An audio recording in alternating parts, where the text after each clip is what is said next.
Nelson Fire District Board, filling an unexpired term of Michael Woodford. And next would be Terry Scroggle to the Northeast Nelson Fire District Board, filling the unexpired term of P.J. Milburn. The chairman of the board was in this morning and brought me a couple extra you have in your file there. They had a meeting last night. We wanted to go ahead and get those on the agenda if we could. We don't have a problem with none of the appointments. They do it. Why we had 3 unexpired terms? So people would get cut off the board. That's all I know. Motion by Jerry to approve all 3. Second by Sam. Further discussion? All approved, say aye. Disapprove? Motion carried. Just remind you guys that is the only taxing fire district we have as far as true taxing. Other ones are subscriptions. A little bit different, but same end result. No, they're not. They're not taxing. Boston tried to. Boston tried, yes. Next would be a proposed clerk's budget amendment. I'm going to call on the county clerk and our assistant to tell us what's going on here. Well, we know that some of the figures that we initially presented in January that will be changed. If you have questions about anything specific, I think the biggest one was the delinquent tax refunds that we had here.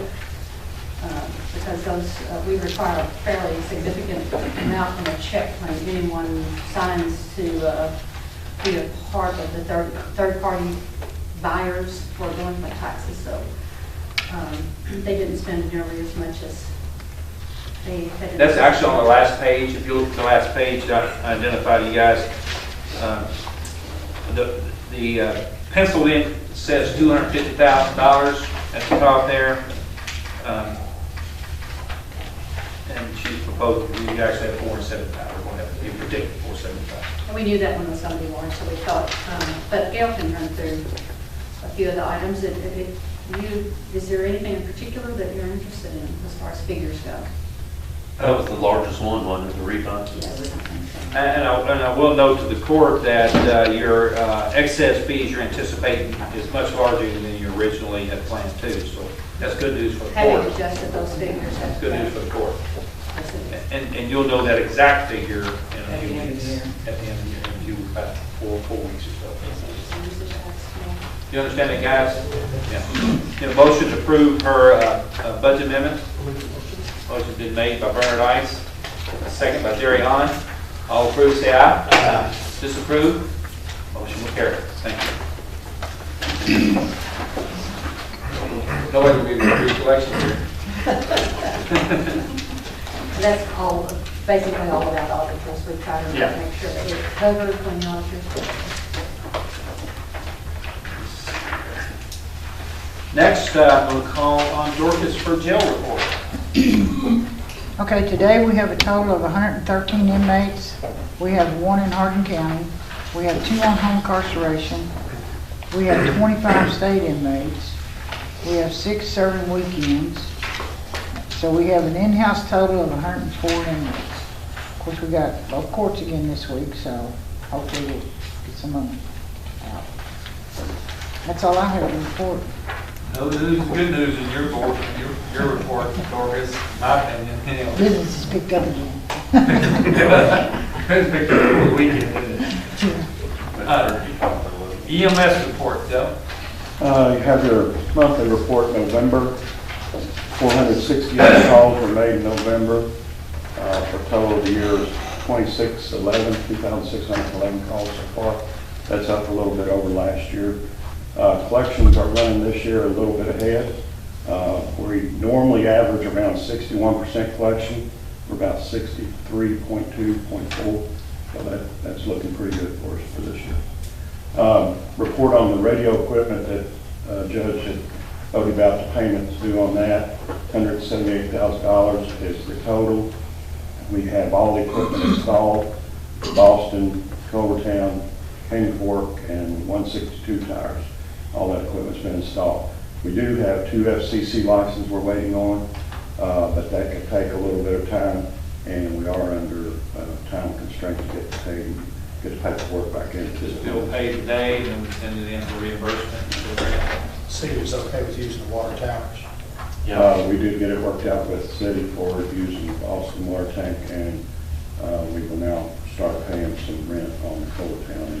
Very minimum though. Minimum, yeah. For electric. 25. Very, very fair. Has that helped the Culvertown tire in, Joe? No.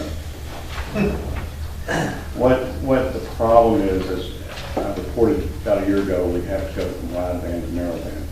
We got a year extension because we ordered new equipment. What we found, especially on the EMS side, narrowbanding reduces your coverage area by 40%.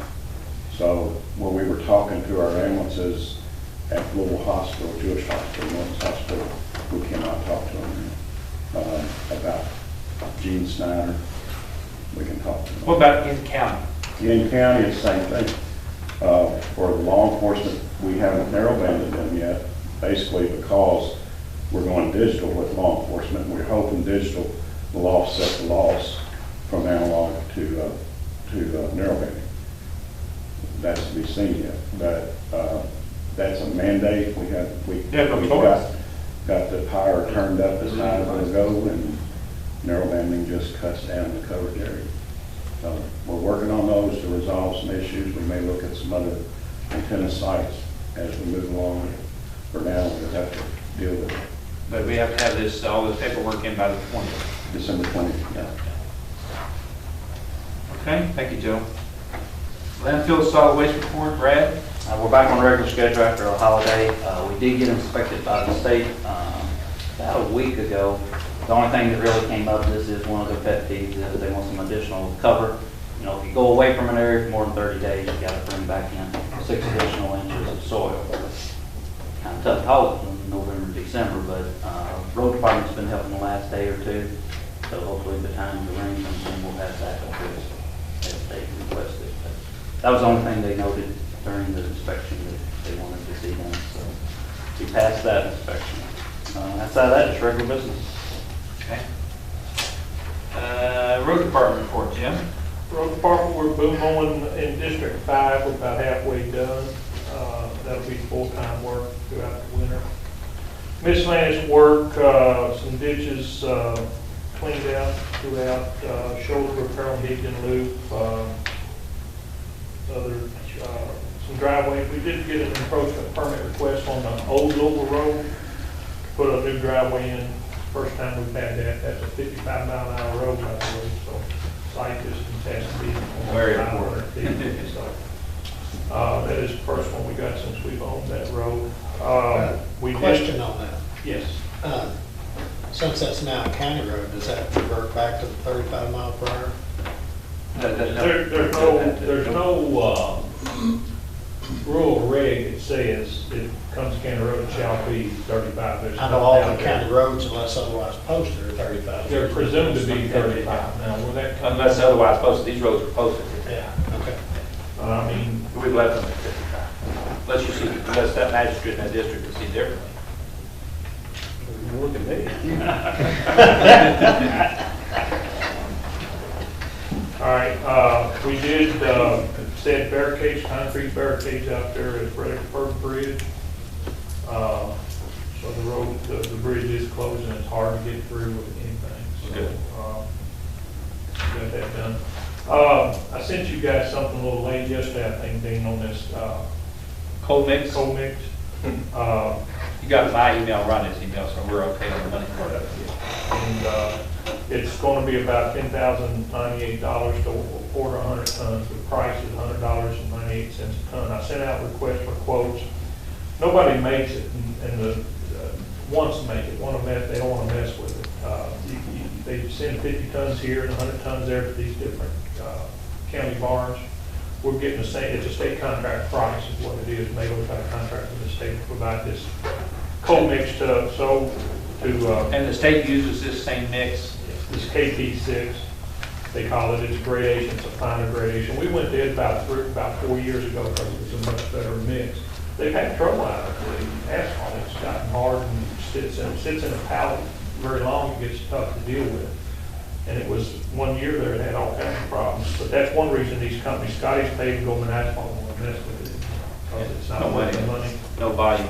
So, but it has gone up quite a bit, $12 a ton, $13 a ton from last year. And for the media, just to let you know, it's called cold mix, which means during the winter months, if you have a pothole, you basically have a stockpile of this of asphalt that's kind of rubbery, synthetic type of feel. It stays pliable throughout. Pliable where you can put it in a pothole and smash it out and fill that pothole till the blacktop plant opens up in spring.